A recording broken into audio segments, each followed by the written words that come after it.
Capítulo 19.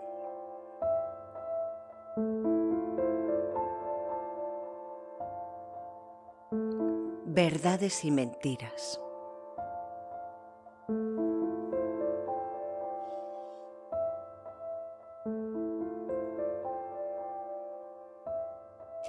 No pasaron 2 días, como Manuel me dijo. Fueron 2 semanas con un esguince en el tobillo. 15 días pasaron sin hablar con él y poniendo en orden toda esa amalgama de pensamientos. Manuel me cuidaba y aceptó que no le dirigiera la palabra. Él se limitaba a traer la comida y a salir a trabajar, y sorprendentemente a poner la casa en orden. Yo, en cambio, me mantenía sentada y observaba cómo se esforzaba al máximo para lograr que estuviera cómoda allí. Transformó la habitación de su padre en una acogedora sala de estar. Ese era mi sitio. Allí dormía, comía y pasaba las horas mirando por la ventana. Desde ella podía ver un par de muros y un trocito de mar que me daba la vida. Su rugir invadía aquella estancia y envolvía el silencio con una melodía minimalista. Su aroma se colaba en mí. Manuel todos los días traía libros, mapas y cartas marinas. Las dejaba encima de una mesa, como el que pone comida a un animal salvaje, con cautela y ganándose la confianza. Curiosamente habíamos encontrado una manera no verbal de comunicarnos con miradas, y sin palabras convivíamos en aquella casa. Todas las mañanas antes de ir a trabajar entraba en mi habitación para darme un beso. También me hacía el desayuno y lo dejaba en la mesita de noche. Luego se despedía acariciándome la mejilla. Un hombre de manos rudas, fuerte como un buey, tan tierno, tan hermoso en su forma, tan bello en sus adentros. Era el amor de mi vida a pesar de todo. Lo amaba con toda mi alma. Estaba siendo tan paciente con mi silencio que tenía que decirle algo, lo que sea. Quizá que lo había perdonado. Quizá lo mejor sería decirle que lo amaba locamente. Quizá debía de seguir así y en una de esas entradas matutinas abrazarlo, besarlo y acariciarlo. Hacerle el amor hasta que nuestros cuerpos se fundieran en uno solo. Pero ¿cómo tener ese cambio de actitud? Habían pasado tantas cosas. Mi padre secuestrado y mi madre sometida a un psicópata por protegerme. Tenía que empezar a reaccionar. Lo perdería todo si seguía así. Perdería a los amores de mi vida. Bueno, dejé de estar embobada mirando la nada y comencé a hacer de aquella habitación la central de operaciones, la búsqueda del resto del tesoro. Tenía que salvar a mis padres y confiaría en Manuel, pero primero necesitaba la confirmación de mi madre. Según Manuel, estaba fingiendo una vida idílica con Vicente y supuestamente tenía que conocer su maquiavélico plan, ya que ella fue indiscutiblemente una de las actrices principales de la farsa que fue la muerte y entierro de mi padre. Hacía muchas semanas que no sabía nada de ella. Lo último que me dijo fue que se iban a un largo crucero por el Caribe. Bueno, vete tú a saber si lo contado era verdad. La llamaría y llevaría mucho cuidado con mis palabras. Según Manuel, estaba continuamente vigilada por Vicente. Tras varios tonos e insistir varias veces, por fin me cogió el teléfono. «Hola, mamá». «Lucía, qué alegría. ¿Cómo estás, hija? ¿Va todo bien? ¿Dónde estás ahora?» Y con esa batería de preguntas me asaltó y enmudecí por un momento. Bueno, estoy bien y estoy en Tabarca. Me faltaba solo contestarle a la pregunta de si estaba todo bien. La verdad es que nada iba bien. Mamá, ¿estás sola? Pregunté para evitar que lo que iba a decir lo pudiera oír Vicente. No, hija, estoy aquí con Vicente. ¿Pasa algo?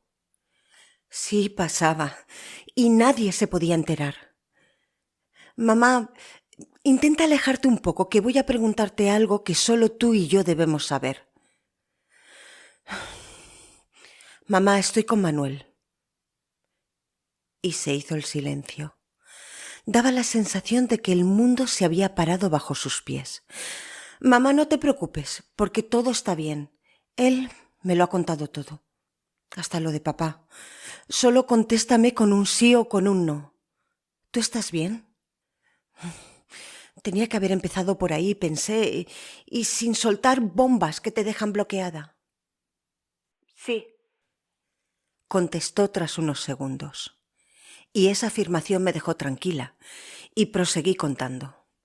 Voy a intentar decirte todo lo que sé y necesito que cuando termine de contarte me cuelgues el teléfono si todo es cierto. No quiero que digas nada, mamá. Solo cuelga. Yo estaré bien. Os sacaré de las garras de Vicente como sea.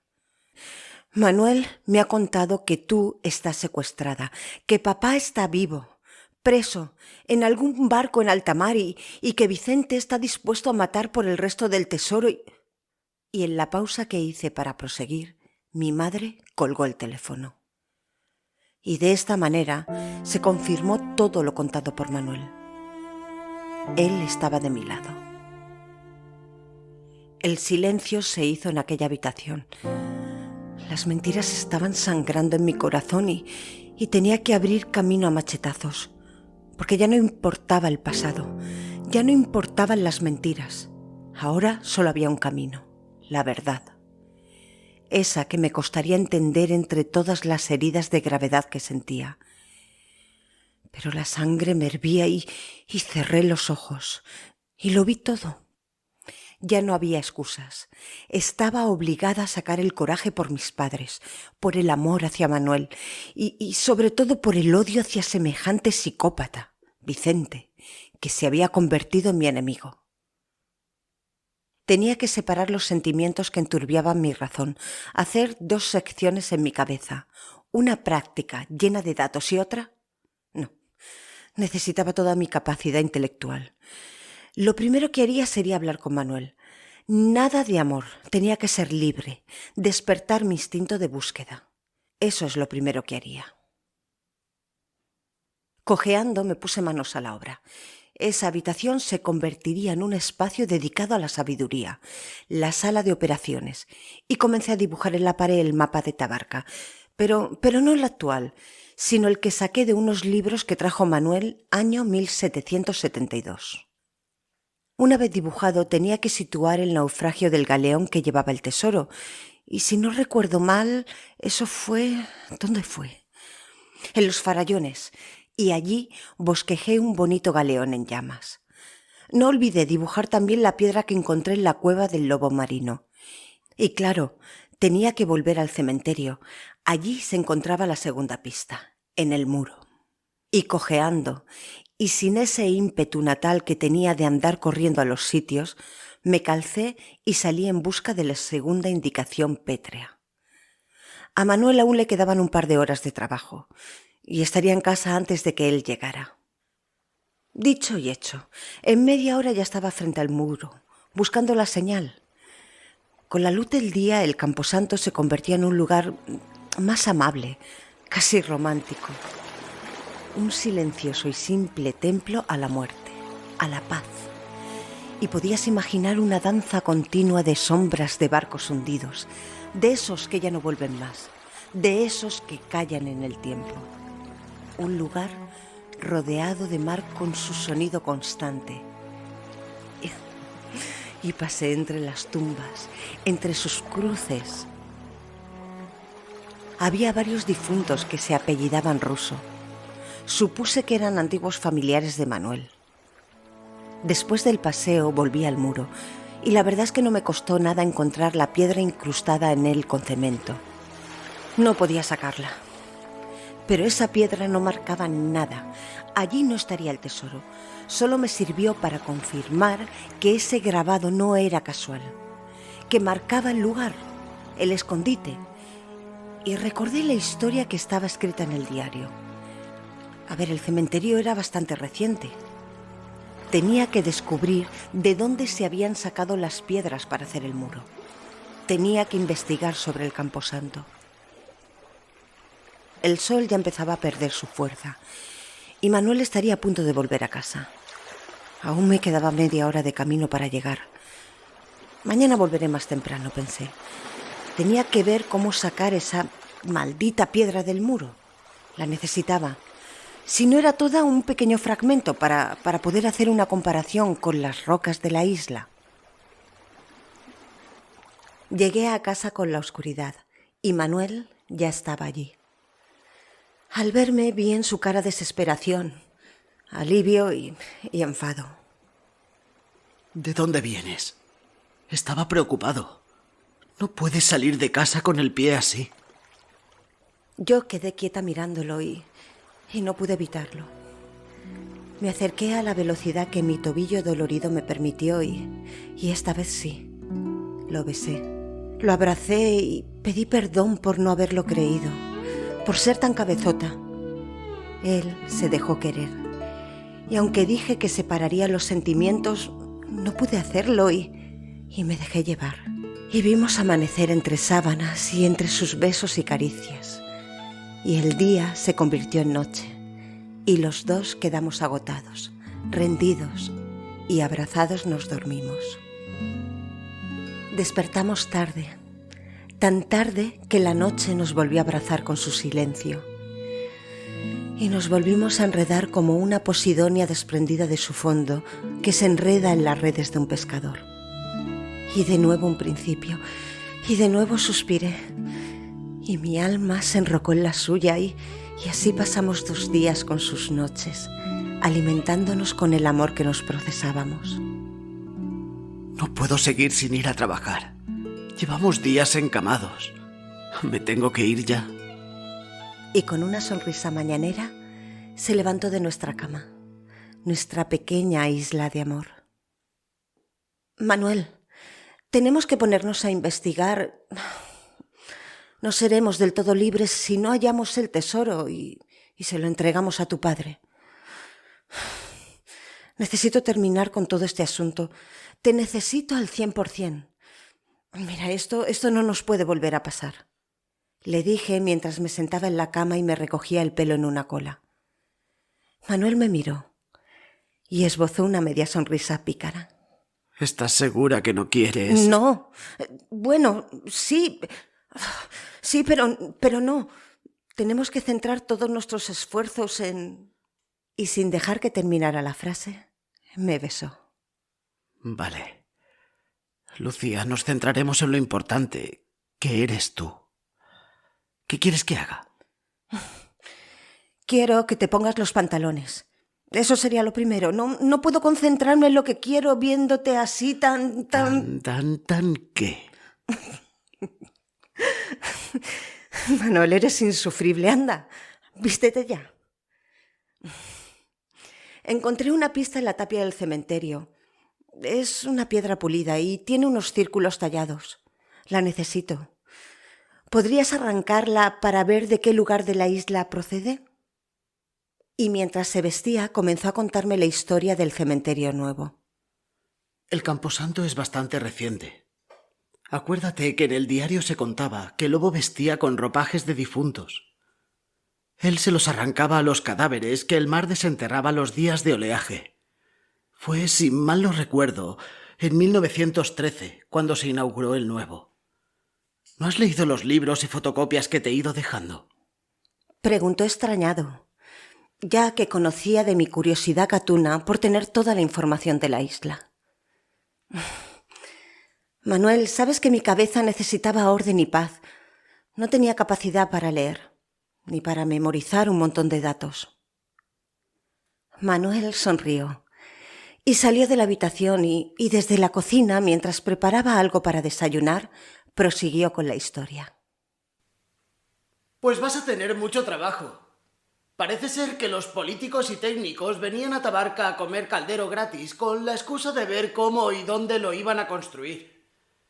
Te traje varios recortes de periódicos antiguos. En El Luchador, un diario republicano, dicen que el antiguo camposanto estaba bajo las tapias, al lado del embarcadero, y que cuando se solicitó la construcción del nuevo cementerio fue por necesidad, ya que no podían seguir enterrando allí. Cuenta que aquello era una argamasa de maderos podridos, cráneos, fémures, telas, mortajas y cienos gelatinosos. Y después de esta explicación entró en la habitación con una bandeja con un café y una rebanada de pan con mermelada. Déjalo en la mesita, Manuel. Había visualizado aquel lugar a pie de mar, los pedazos de cuerpos medio desenterrados y bueno, mi imaginación hizo que mi estómago se cerrara. El desayuno tenía que esperar. ¿No tienes hambre? Bueno, no dejes que se enfríe el café. Hoy saldré un rato a trabajar. Cuando termine subiré al cementerio a ver si encuentro la piedra. Y se inclinó para darme un beso. Es fácil de encontrar. Mira en mi bolso. Hay una parecida a la que tienes que traer. ¿Llevas una piedra en el bolso? Sí. Bueno, no la llevo siempre conmigo. Es una larga historia. Creo que esa piedra marcaba el lugar donde encontramos de niños las piedras preciosas. Tú tráela y luego te cuento todo. Ve a trabajar.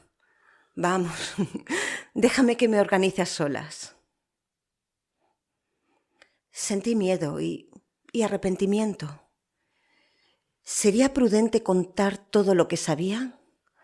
Aún había en mi interior, no sé, cierta desconfianza hacia Manuel.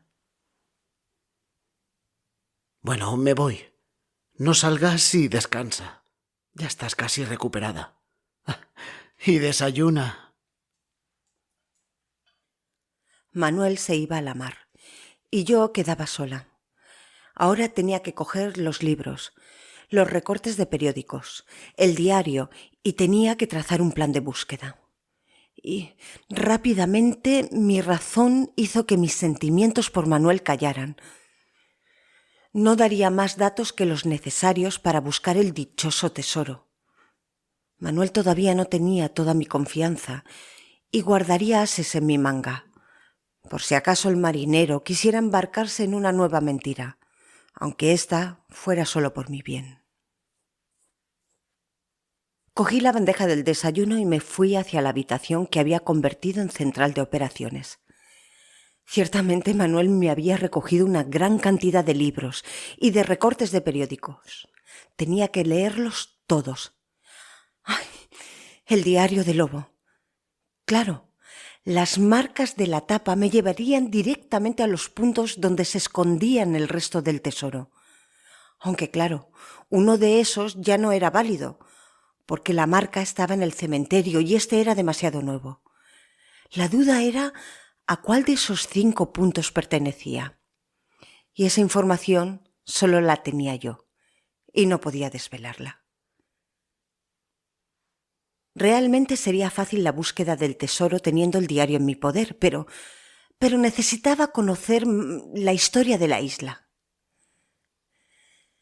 Estaba claro que la historia que me contó la anciana Dolorica sobre el ataque de los piratas al galeón que se dirigía a Alicante era cierta, pero el tiempo la convirtió en una historia para contar a los niños y el tiempo la fue borrando en el recuerdo de los nuevos habitantes de la isla. Y luego, por otro lado, estaba la historia del lobo y la hija del gobernador que se llamaba... ¿Cómo se llamaba? ¿Dolorica? Un momento.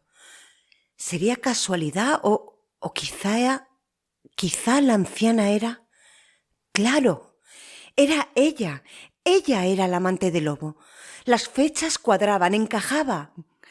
Claro, por eso entristeció cuando hice referencia a la cueva del lobo, porque allí mataron a su amor. Pero Realmente la pieza más importante era el escritor del diario, el que cuenta la historia. ¿Por qué estaba escondido el diario en un mueble viejo en la casa del tío de Manuel? ¿Quizá fuese el marido de Dolorica? En las últimas páginas dice que tuvieron hijos propios, algunos huérfanos de guerra y el hijo del lobo. ¿Qué relación tienen Vicente y Manuel con toda esta historia? Otra vez el ovillo estaba enredado y necesitaba hacer un árbol familiar empezando por la anciana Dolorica y para eso necesitaba la ayuda de Manuel. Bueno, esperaría su llegada. Mientras tenía que estar al día de lo acontecido en la isla y tenía que remontarme a la fecha más próxima al hundimiento del galeón que transportaba el tesoro. Comencé a remover los libros apilados y allí estaba, Naufragios en las costas mediterráneas. La verdad es que era un ejemplar muy bien construido, por zonas, y allí, en sus hojas centrales, Pecios en las rutas comerciales, Isla Tabarca. Isla Llana, Isla San Pedro.